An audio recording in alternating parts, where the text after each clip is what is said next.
Malume, Yes, ma'am. sacela ukuthi ungizwisise kahle. Le mali engizokunika yona le akusiyo imali yokuthi uthengele abantwana icathulo noma ukhipha abantwana. Le imali yokuthi uzongenzela lezi zinto engikutshena zona. I-NPO, PPO, tax clearance, because baningi abantu abafisayo ukuthi beku-support but abakwazi because uyi-one. So you need i-organization.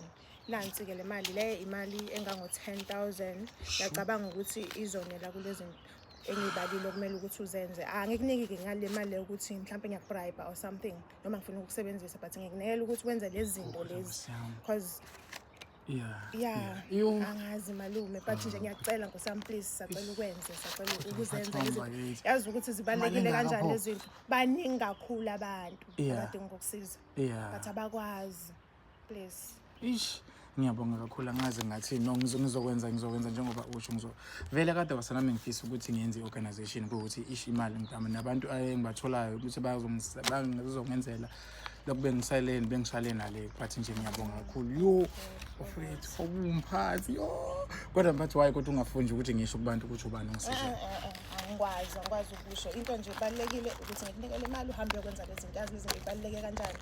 Ngiyabonga mphathi wami ngiyabonga kakhulu uNkulunkulu akubusise ngongijabulisa kakhulu nje ubona lezi zinto lezi usuzenzile mfethu mfethu ubuntu mabande abantweni bukani phela wemadoda bukani bathi ngiyokwenza iorganization because bafisa ukungidonatela kodwa abakwazi ukuthi bengidonatele why because mina nje ngumalume wabashana kodwa mangine organization nginabantu esisebenza nabo so bengakwazi ukuthi bephinde besidonatele nangecathulo nangani wonke ama companies lona ongidonatelayo ngeke ngisho ukuthi ubani but nje umuntu omkhulu siyabonga kakhulu ngiyabonga mphathi wami.